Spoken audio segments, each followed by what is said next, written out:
Friends, welcome to cocktail media. എല്ലാവർക്കും സുഖമല്ലേ? ഇന്ന് ഞാൻ വന്നിട്ടുള്ളത് ഒരു രസമലായിയുടെ റെസിപ്പി ആയിട്ടാണ്. ബ്രെഡ് രസമലായി. ഇതുണ്ടാക്കാൻ വളരെ എളുപ്പമാണ്, അതുപോലെ തന്നെ കഴിക്കാൻ വളരെ ടേസ്റ്റിയാണ്.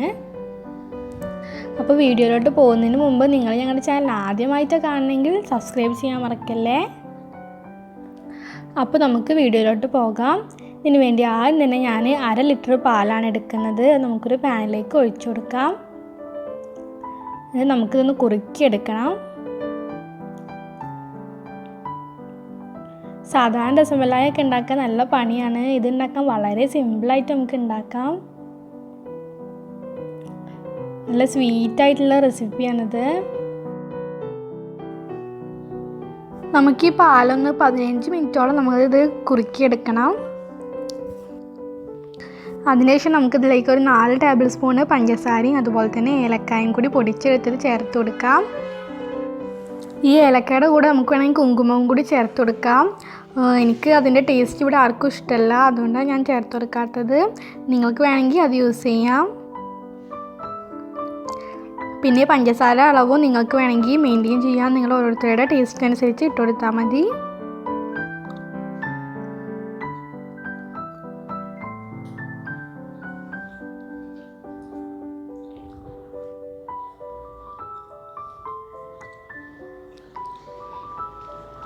നമ്മളിത് നന്നായിട്ടൊന്ന് കുറുക്കിയെടുക്കണം. ഞാൻ ഇതിന് മുന്നേ ഒരു സ്വീറ്റ് റെസിപ്പിയുടെ വീഡിയോ ചെയ്തിരുന്നു, പാൽപ്പേട. അപ്പോൾ നിങ്ങളത് കണ്ടിട്ടില്ലെങ്കിൽ തീർച്ചയായിട്ടും ആ വീഡിയോ കാണണം. അതും ഇതുപോലെ തന്നെ വളരെ ടേസ്റ്റിയാണ്.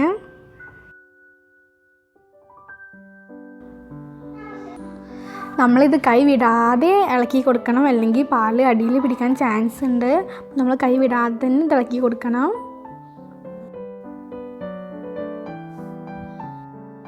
നമ്മുടെ ഈ പാലൊക്കെ ഒന്ന് കുറുകി വരുന്ന ടൈമിൽ നമുക്കിതിലേക്ക് 3 ടേബിൾ സ്പൂൺ കണ്ടൻസ്ഡ് മിൽക്ക് ചേർത്ത് കൊടുക്കാം. ഞാനിവിടെ ഹോം മെയ്ഡ് കണ്ടൻസ്ഡ് മിൽക്കാണ് ചേർത്ത് കൊടുക്കുന്നത്. അതുപോലെ തന്നെ ഈ കണ്ടൻസ്ഡ് മിൽക്ക് ഓപ്ഷണലാണ്, നമുക്ക് ചേർത്ത് കൊടുക്കണമെന്ന് നിർബന്ധമൊന്നുമില്ല. സാധാരണ രസമലായിൽ കണ്ടൻസ്ഡ് മിൽക്ക് ചേർത്ത് കൊടുക്കാറില്ല. ഞാൻ കുറച്ചും കൂടി ടേസ്റ്റിന് വേണ്ടിയിട്ടാണ് ഇവിടെ അത് ചേർത്ത് കൊടുക്കുന്നത്. കണ്ടൻസ്ഡ് മിൽക്ക് ഇല്ലാത്തവരാണെങ്കിൽ ജസ്റ്റ് ഒരു പാലും അതുപോലെ തന്നെ പഞ്ചസാരയും കൂടി കൂടിയിട്ട് കുറുക്കിയെടുത്താൽ മതി. എന്നിട്ട് ഒഴിച്ചു കൊടുത്താൽ കണ്ടൻസ്ഡ് മിൽക്ക് അങ്ങനെ തന്നെയാണ് ഉണ്ടാക്കുക. സെയിം ടേസ്റ്റാണ്. നല്ലോണം കുറുകൊന്നും വേണ്ട, ഈ ഒരു കൺസിസ്റ്റൻസി ആയാൽ മതി. ഒരുപാട് കുറുകിയ നമ്മളെ ബ്രെഡിന് ഇത് അബ്സോർബ് ചെയ്യാൻ പറ്റില്ല. അതിനുശേഷം നമുക്ക് ഈ ബ്രെഡ് ഈ ഷേപ്പിലൊന്ന് കട്ട് ചെയ്തെടുക്കാം. എല്ലാ ബ്രെഡും നമുക്കിതുപോലെ കട്ട് ചെയ്തെടുക്കാം. നിങ്ങൾക്ക് ഇഷ്ടപ്പെട്ട ഷേപ്പിൽ ഇത് കട്ട് ചെയ്യാം. ഞാൻ റൗണ്ട് ഷേപ്പ് ആക്കിയെന്നേ ഉള്ളൂ. ബാക്കി വരുന്ന ബ്രെഡ് നമുക്ക് കളയേണ്ട ആവശ്യമൊന്നുമില്ല. വേറെ എന്തെങ്കിലും ഉണ്ടാക്കുമ്പോൾ നമുക്ക് ബ്രെഡ് ക്രംസ് ആയിട്ട് യൂസ് ചെയ്യാം.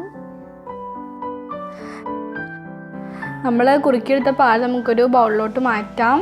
എന്നിട്ട് അതൊന്ന് 1/2 മണിക്കൂർ ഫ്രിഡ്ജിൽ വെക്കാം.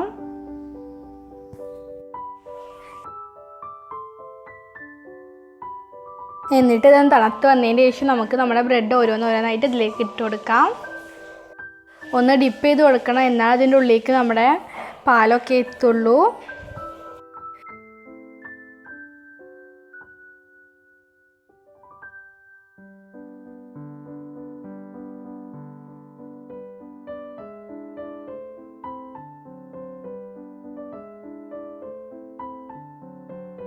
എന്നിട്ട് നമുക്കിതിൻ്റെ മുകളിൽ കുറച്ച് നട്ട്സൊക്കെ ഇട്ട് കൊടുക്കാം.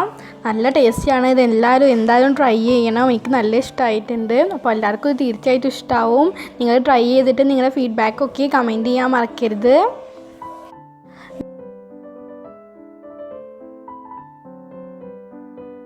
വീഡിയോ ഇഷ്ടമായ ഞങ്ങളുടെ ചാനൽ ലൈക്ക് ചെയ്യണം.